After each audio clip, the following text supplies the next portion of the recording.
Might need to edit that out.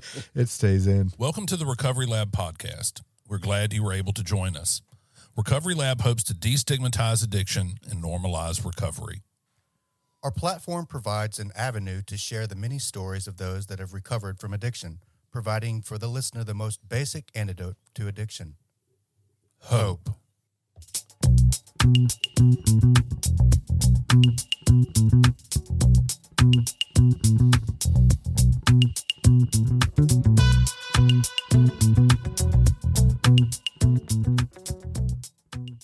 All right, everybody, we're back.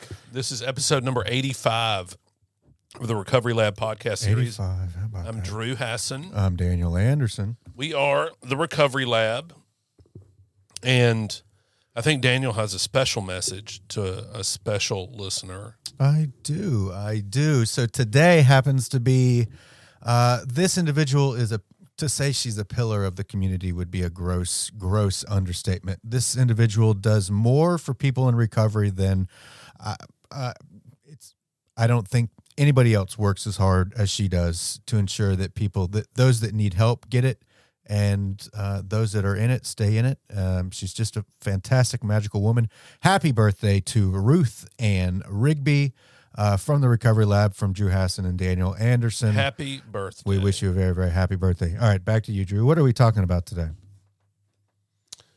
Parenting in recovery and setting of examples. Let me read from the official post describing today's.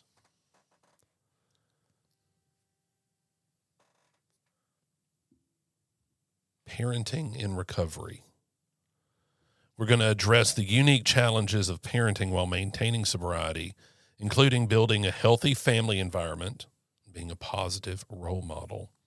And I thought, I'm a pretty good role model for my kids relative to apologizing for having had some less than desirable outburst about their behavior. I do good in going back and saying, hey, Daddy made a mistake. And also, it's a little bit more difficult for you than I, because how many kids exactly do you have? A lot. A lot of kids. Lot of them. 17 at this point. All right, so, and I only have one. I have one, and he's 16 years old. He's pretty much self-supporting. So there is a large difference between that, but there's a lot of similarities as well. So continue on. I didn't mean to cut you off there. No, I just, it does happen on occasion that I lose my temper. And I just have to remind myself, that I too was a 12 or 13-year-old boy who didn't give two damns about listening to what my father had to say. Yeah. I'll be honest.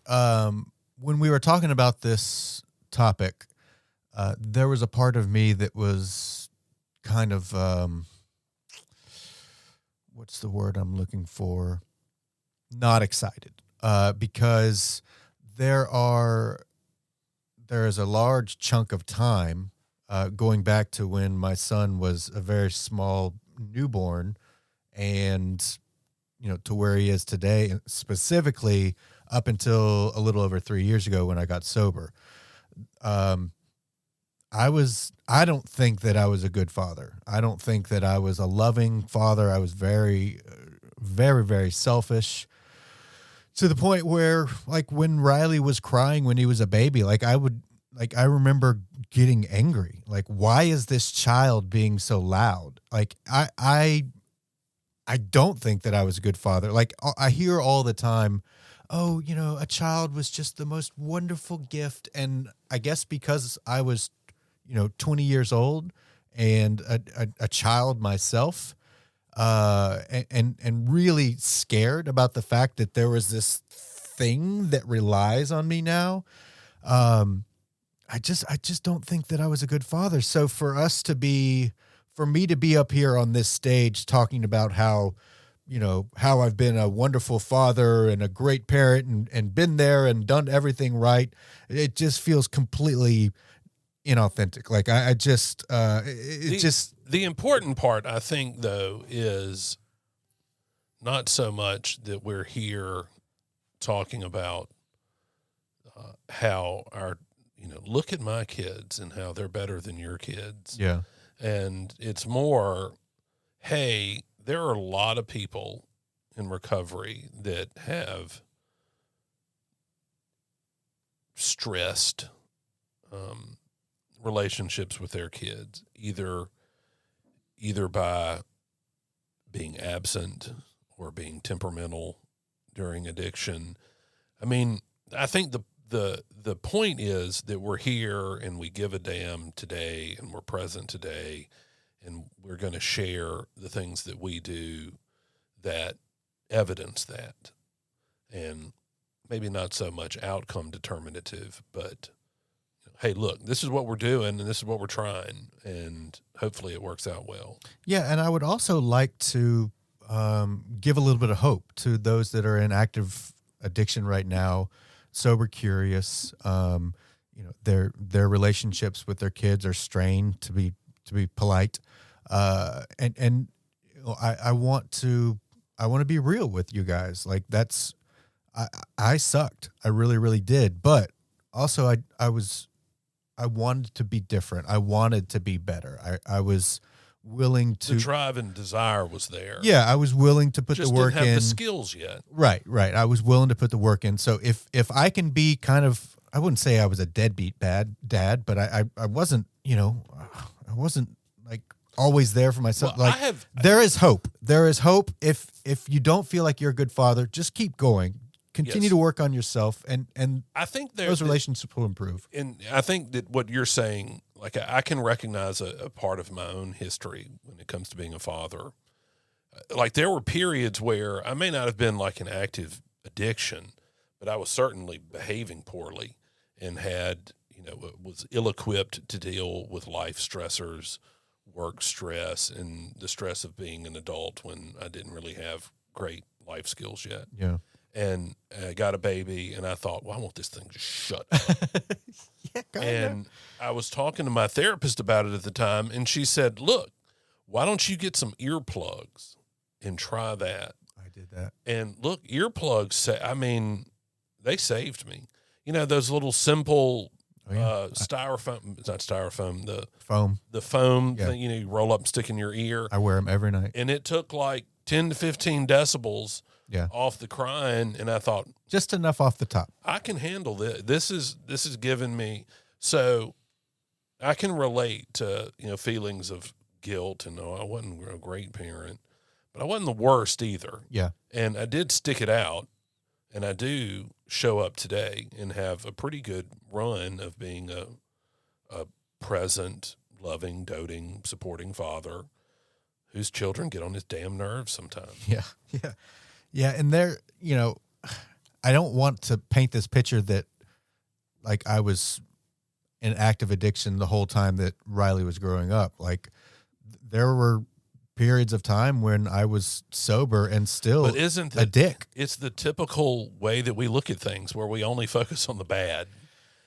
All the years, the spaces in there where you were good and present and loving and doting and supportive and all that, somehow are eclipsed by the few times where you weren't loving and doting and present. And I guess, I guess there's still a lot of shame associated with that. Like Riley, he's turned out wonderfully now. He's a brilliant kid. He's a hard worker. He's had a job for like a year and a half, and he's only 16. He is a very nice kid. Yeah, he's got. He's unbelievably respectful. He's wonderful at school. He's he plays the tuba and the marching band, and he's passionate about it, and he's good at it. Like, he turned out wonderfully, and I can't take a bunch of credit for that. Now, I will say this, and honestly, I do feel like Marge should have come on here for this. Maybe Marge and Kimberly, that would have probably been better for all of us to get that, that group perspective. And maybe we'll do that in the future. But Marge was always a phenomenal mother. Like she was attentive. She sacrificed everything in order to make sure that Riley was taken care of, like to the point where when I would leave and go to Texas for outpatient rehab for a few months, Marge took care of everything, like she really, really did. She picked up the slack where I just willingly, well, whatever, I'm going to go and get sober,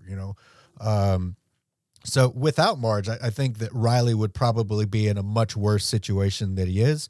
And there's, the whole thing, well, kids are resilient, they heal. Yeah, I think that that's true, but I think that we should try everything in our power to mitigate the risk of them having to go through the shit and the trauma that they went through. And I guess that's where the shame comes in for me is I feel like I could have done so much more. I could have been... I could have listened better to him. I could have not been out in the backyard building a pond for years and years and literally not coming in like at all, because that's all I wanted to do is take care of things that I wanted to do. So that's where the shame comes from is, I could have done a whole lot better. So that's the problem. The solution is a living amends, right? Do everything in my power to be a good father today. And really in the past few months, things have really, really begun to improve drastically between Riley and I. We're having conversations, we're having discussions, it's just really, really great. And I think that's a testament to he and I both doing a lot of work in order to, learn and grow and be the best versions of ourselves that we can be. So I think a lot of it takes, it takes two in order to be able to have a relationship that flourishes. And I for a long time I wasn't putting in the effort that I could have in order to ensure that Riley had the best upbringing as possible. But you shouldn't lose sight of what the bigger shame is, not recognizing where you went wrong in the past and resolving to improve it. Yeah. I mean, what's worse, a guy that was not a great father who never learned from it and remained a bad father, or a guy that wasn't a great father that after honest assessment and genuine in earnest effort to improve, improved? I would certainly say that it would be better to be a bad father and learn and grow from that. To learn from it. Yeah. So, I mean, I have often said that I am better in every aspect, every facet of my life in the reflection of how poor I was at those things beforehand. I'm a better employee. I'm a better lawyer. I'm a better husband. I'm a better father. I'm a better son, all because I've been awful at those things. Right. And I can draw on the experience of what it takes to improve, and I know what pitfalls to avoid. And I mean, it's such an easy story to hear. Like I'm thinking of you're building the pond. Hey, I'm a young guy in a relationship. I've got this kid now. I don't really know how to even be a young man growing into adulthood, functioning in society, much less know how to have a child, and wanting to avoid having that, brought to the fore.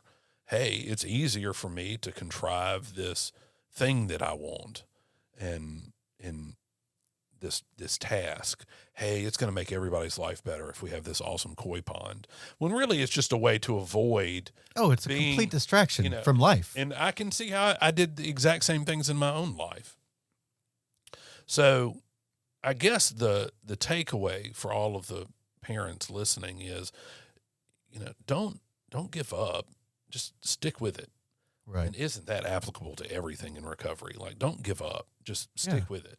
Absolutely. And I think our kids will be benefited thereby. Absolutely. In the long run. And let's be honest, like being a parent is not easy, especially, I was 20 years old. Like my son is 4 years away from being at the age where he came along, Yeah. And honestly, that's bizarre. That's absolutely bizarre. And you were 20 when he was created. 20 I was 20 when he was conceived and 21 when he was And how old was born. Marge? Is she the exact same age, or is she older? She's like 8 months older than me. Okay, that's Yeah. the same age. Yeah. So, but Look, Drew Hassan, if he had had a child at 20, I bet DHS would have been in there. I mean, I was just as irresponsible and... I mean, the child wouldn't have been subjected maybe to like any abject physical abuse, but it would not have gotten top-notch parenting at 20, at a 20-year-old Drew. yeah, No, sir. I'm curious. I want to shift gears for just a second. Okay. All right. So you hear the people or see the people type on social media, "Oh, this is just such a blessing. Everything about my child being born is just so beautiful. I love every bit of being a parent." When I see that, I'm going to be perfectly honest with you. I think you're full of shit. I really do. I think you're lying, and I think you're being full of shit. This has been on my mind. Like there is no more false representation of real life than social media. Yeah. Like if you go back and look at all of my Facebook posts that are related to my kids, it looks like it's a wonderful life. Drew's taking them. I mean, they went hiking, went with Kimberly and her family on a Wonderful beach excursion. to the mountains, and Drew took his older kids to Red Bluff a couple times. And, I mean, they've been to New Orleans and they've been here. World travelers. I mean, what doesn't make it on to Facebook is when I'm slamming on the brakes in front of my house and hop out and go get the biggest switch I can find. And I get back to my car and all my kids are crying, "Daddy, don't hit us." And I'm like, "Y'all better shut up." Or, look, they hollered and screamed and interacted with each other. So I went to a lacrosse game for Andrew in Oxford. And I'm driving back in the worst rainstorm you can imagine on was it Highway 7 or 6 from Oxford to the interstate. It's this shoddy 2-lane highway. There ain't nary a red light anywhere. At some places, like it drops off, and I'm thinking we're going to, careen to our deaths, and there's nothing down there. Nobody will ever even know that we were there. We're so far out in the middle of nowhere, like find my iPhone is like, pointless. Yeah. Hardly any service. And they're fighting with each other. And I yell at them one time, and I'm like, okay, that got the point across. No, it didn't. It didn't. They persist. And, so those moments don't make it onto Facebook. But I have realized, like, this really was proven to me writ large. Now, I can't think of the girl's name. Okay. She and he are in the gym world. These are famous people. Like he's oftentimes on social media with one of those nasal strip things. Yeah. And she looks Persian. So it's driving me crazy. Guy with nose strip gym. Let's see if that works. Yep, here we go. Alex Hormozy. And his wife, I think her name is Lelia. Yes, Lelia Hormozy. So when they first became at least famous in my world, he's a real muscular guy, looks real fit, and he was buying and selling gyms. And he made a lot of money, and he's very much in the business world. He kind of sounds like that Gary Vaynerchuk, helping people. Like, I'm going to help you grow your brand and build a company and all this.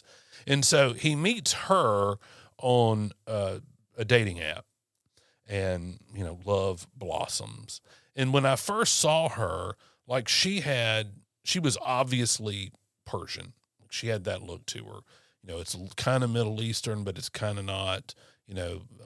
People from Persia or people from Iran are Persian, not Arab. They do look different. Yeah. And she had, let's call it what it is. She had a big nose. Okay. She had this prominent nose. Where are we going with this? We're getting there. And you listen to her speak, and him too, and you're like, these people have their shit together. They are confident, and they are just laying it out for you step by step. This is exactly what I did to grow this business. And you think this is somebody that's unaffected by vanity, unaffected by insecurity, and unaffected by the things that keep us down, blah, blah, blah. No, she's not. So I don't see them all over social media for some time. And then they show back up. And I was like, is that her? She was hardly recognizable.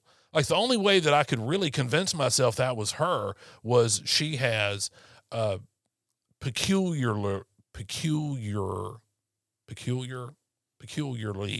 deep voice. Mm-hmm. And I was like, it sounds like her, but it doesn't look like her. And she had this nose job and her eyebrows done and all this. And I thought, that was all a farce before.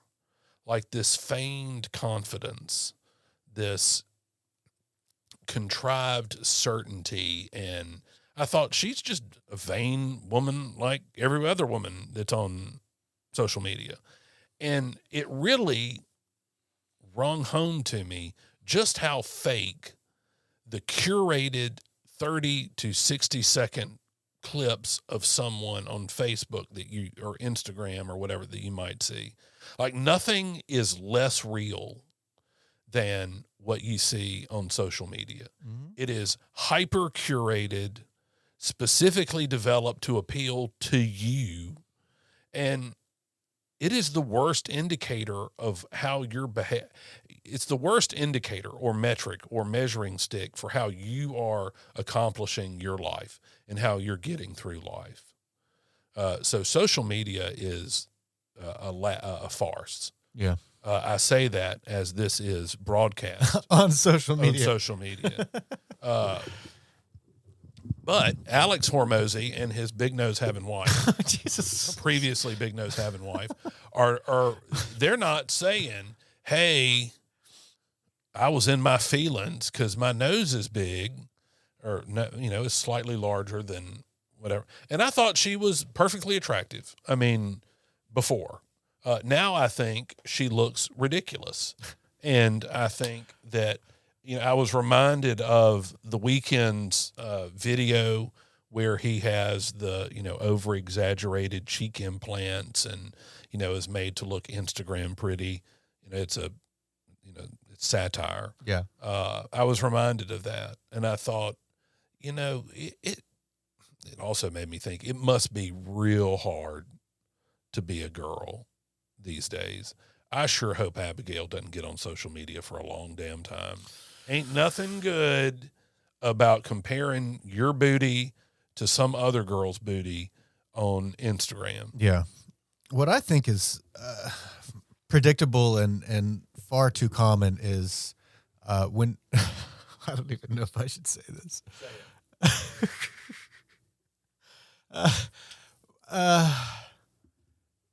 Okay.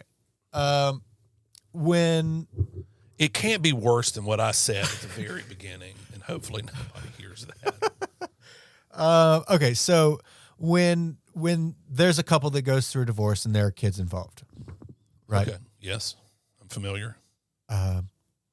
Virtually without fail, there will be a series of photos where one of the parents is just going over the top and purposely posting photos, and I can talk about this because I did it. This is recognized behavior. I did recognizable behavior, but you best believe that I was going to take Riley to the park and take lots and lots of photos and maybe even some selfies and post them right up. Everybody needs to see. Look how wonderful of a parent I am. Wonderful of a parent. And there are times when I don't want to say because Riley may listen to this one day, but I was living scandalously. And as soon as that photo was taken and Riley was dropped off, I would be engaging in philanderous activities of all kinds with substances and whatever. And it was just completely fake. It was just, I want everyone to see how great a parent I am. So anytime that I see that on social media, it's habit. I can't control it, but I immediately go to, okay, this person's going through a divorce. This person wants the ex's attorneys to be, have a clear picture of how good of a parent they are, and they want their ex to see how wonderful of a parent they are, and it's all fake to me. Now, are there instances where that's authentic? Maybe, sure, I don't know, but I've gotten to the point where I don't believe anything that's on social media, to the point where like I used to post periodically with like encouraging things or uplifting things, but I really don't even do that anymore. I'm just like, I'll share, my clients' podcasts. Every once in a while I may say something, but it's not real on my end either, because I'll, get in my car driving home after making that post, and I'll be behind someone that's going literally 0.7 miles per hour under the speed limit, and I'll just be wishing hellfire and death upon this person. So look, I have been on the spillway when you've passed me, and we're going to edit this out. I was like, God, where's he going? Is somebody choking? Does he have to take a growler? I mean, no. So I don't. Is his stomach upset? Again, I don't want. I mean, there may be law enforcement officers that listen to this or watch this, but it's like that's and it's gotten better these past couple months, but there is a part of me. You better be glad you don't have that thing in your dashboard that the insurance agency. Look. I'm a work in progress. I really am. When I get behind the wheel, you're already at a heightened sense of being. You're traveling through. You're traveling at a high rate of speed, and your senses are heightened because one wrong move could result in death, literally death. So there's part of me, but there's like this race car driver that's kind of like sitting just behind my shoulder, and he's like, hammer down. Look, I mean, this is your one opportunity to kind of put the pedal to the metal and experience a little bit of a rush in life. And that's something that unfortunately I still seek periodically. It doesn't happen often, but we are grossly off topic now. So that is a work in progress. I don't do it anymore, obviously, because it's unsafe and dangerous. So of course I drive the speed limit at all times, even on the spillway, because I want to be respectful to other people as well as be safe for me. So obviously that's something that never, ever, ever happens now. But yeah, I mean, it's, shit happens, so back to parenting. Yes. Let's steer the train back. Get us back on track here, Drew.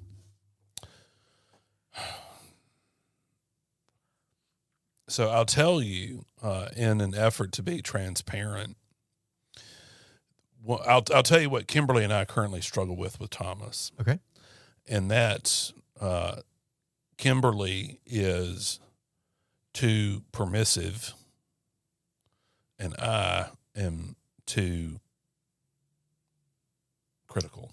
Okay. I mean, I can't think of I'm the heavy, right? I'm the authority. Yeah, that's a good one. I'm a little too authoritative.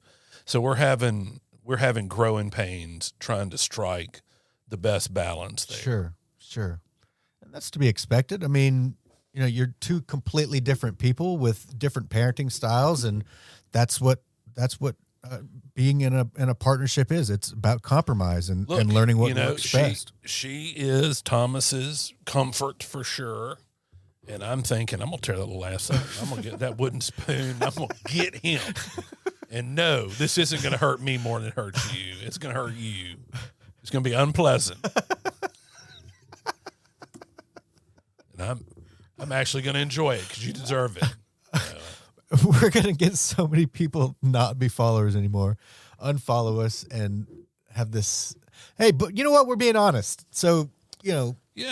with all due respect, we're just being honest. Go fuck yourself. But Amen. It is, it's different and it's hard for everyone. It can be difficult at times with Riley, but really, like, if we're honest, let me switch cameras.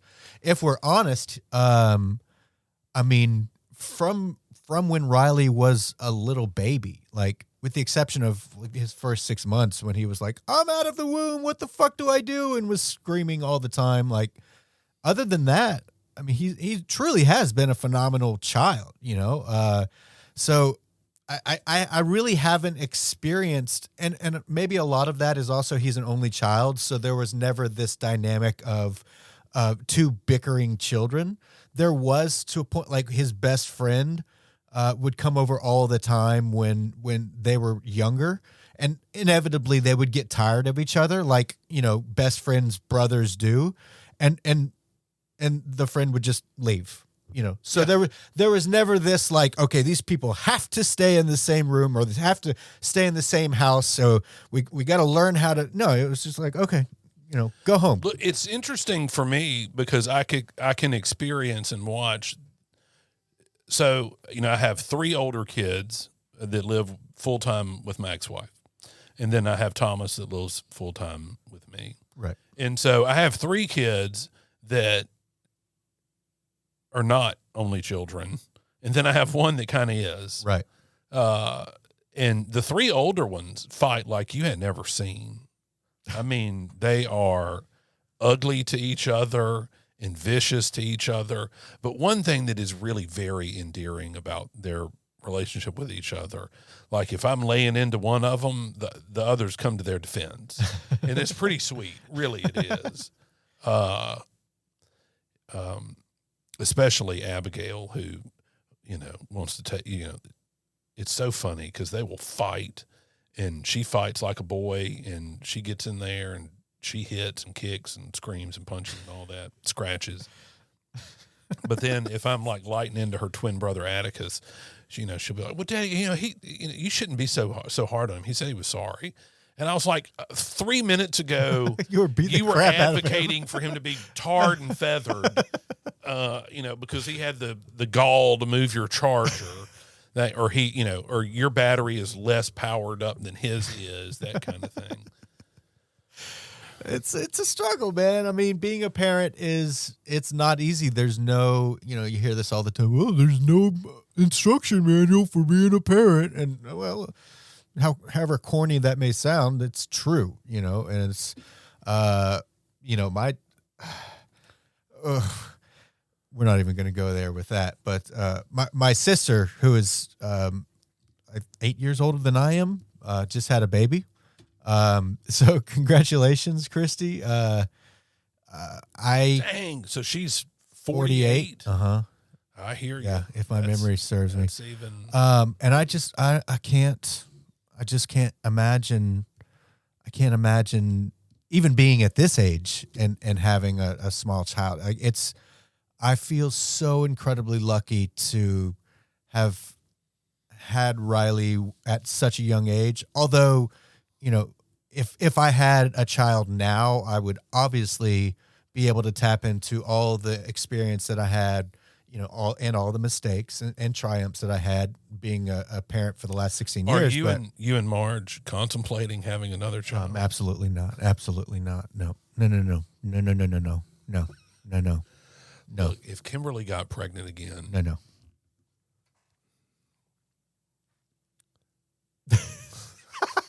I'd have to do some real work on myself. I mean, because I'm already going to be grandpa at Thomas's graduation. Yeah. Like, oh, I didn't know your granddad was coming. Oh, that's my dad. Dude, hey, it's not as bad as Theo Vaughn's father. Theo Vaughn's father was like 72 when he was born and died when he was died of old age when he was a very young boy. So I think, it would be odd. It would be odd to be a parent at this age, much less 8 years down the line, never say never, but, man, I just feel so lucky that I got all of the learning and grow. Well, not all, because I'm learning and growing every day as a father and sobriety. But I'm a hell of a lot better today than I was when I was 20 years old, and of course, still not thoroughly convinced that I was a drug addict or alcoholic, and still had that, in the back of my head. Needed to test it. Maybe I can just smoke weed like a gentleman, like a gentleman does. And it's true. Lots of people smoke weed with no consequences, and it improves their life. If that's you, then man, more power to you. I just know that I can't. So look, we are not anti. We are pro. If you have a problem, there's a solution. Yes. So, let's see what else. What else did we want to? I feel like we've covered a lot. What else do we need to tap in on? I think that we've done a good job. We've been open and honest and transparent, something that's surprisingly or unsurprisingly lacking in most social media posts. Yeah. Podcasts to set ourselves apart. You know what we should do? What shall we do? Have a couple. There are a couple of people that spring to mind that have gotten. Well, this one girl got pregnant when she was sober, and I mean, I've seen her on social media. And then there's this other one that I'm friends with that, on the dishonesty side of things, like if I could somehow convince her to come in here and talk about what a laughable job she's currently doing as a parent, despite some of the things that she posts on Facebook, and it's like, I know the truth about your situation, and this is not even remote. This isn't even in the universe of closely approximating your real life. Yeah. But I doubt that she's going to be willing to do that. Yeah, maybe not. I just don't have the bandwidth or energy or desire to. I'll still find myself comparing periodically to things that I see on Facebook. Although, I spend more time on TikTok than I do on Facebook by far, 100%. Just because you love China. China. But I'll still get into that comparison thinking. But what's different today is I'm working really, really hard to build something that's going to be around for a long time and that's going to help a lot of people. So when I believe in my heart and soul that it's going to be a success, whatever success looks like. I mean, some would look at it now and say, "Oh, well, you're successful," but there are parts of that are true, certainly. But I'm putting a lot of work and I'm sacrificing a lot in order to build this brand. So when I start thinking about those, comparing people, first, number one thing that I think of is, hey, these people are just putting their best photos on social media. So am I gonna compare my innards to their outwards? And also, a little bit, a lot more love and compassion for myself that, hey, sure, maybe you don't have a Bentley right now in a 12,000 square foot house, and that's okay. You have a Bugatti. And a Bugatti. You have everything that you need right now, and you're building on that in order to be able to create something that's worthwhile. Let me offer this, though, and hopefully I can. This really hit me today. So here's the lead up and build up to it. So Kimberly and I have been going to Word of Life Church, and it is worlds different from what church was like when I was growing up, because I'm Catholic. Yeah. And this is a non-denominational church. They have music and things, but I like it. It it's good. So this story is not about theology or dogma or beliefs or anything like that. But there's this little old lady. She looks like she's about 65 or so, and she's petite, white-headed. But when I tell you she's into it, like she's into it. And we've seen her there a number of times, and she's real engaged, and she's listening, and she's paying attention, and she's doing those things that are common in non-denominational churches, like, she has her hands up periodically, and she says things, yes, Lord, and, I'm with you, God, and go, Jesus, and all that. Like, not things that you hear in the Catholic Church. Like, there's none of that interactivity going on, like while the priest is speaking. But this lady's all about it. And so Kimberly and I got there today, and we were looking for somewhere to sit. And I said, hey, let's sit behind her. She's got such good energy. And I thought, I almost said something to the little old lady, like, you have just an attractive energy to you. She's very positive, and, she'll put her hand on her husband, and I think the girl next to her must be her daughter, and, she touches them, and, there's the praying with and on and for and over people, a tradition in non-denominational churches, and like she appears to be engaging in that. And she really seems like a sweet, kind, genuinely caring lady. And we should remember that when we're parenting, that oftentimes, like, I wonder how much of your day-to-day life, your day-to-day operations and practice rub off on Riley, or how much our day-to-day interactions and daily practices rub off on our kids. Like, they really do imitate what they see us doing. And surely, the sacrifices you're making and the sacrifices that I make in my business will have an impact on them. Like, they will see what it looks like to invest in something. They will see what it looks like to work towards something, to have a goal, and to do that which is necessary to accomplish it. And we shouldn't undervalue that lesson. We shouldn't undervalue its importance, and how I'm sure that would hit home with Riley, and hopefully it does with my kids too.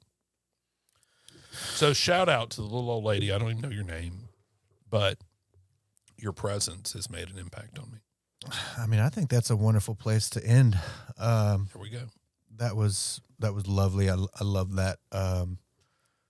And one of these days I'll not have podcast all Sundays and be able to get to church, but aspirational. Yeah, we're doing what we got to do right now. Okay, well, thank you everyone for joining us and listening this morning. We should tag these people. So Daniel and I have been doing a string of solo podcasts where we give y'all the gift of our knowledge. Oh God. And you're welcome. Oh geez. You're welcome. Oh man. But oh geez. So on Friday I went to a CLE, continuing legal education, and I had about an hour and a half break, and I ate my lunch at Brent's. And I love Brent's, always have. I used to get my prescriptions filled there when it was a pharmacy. Wow.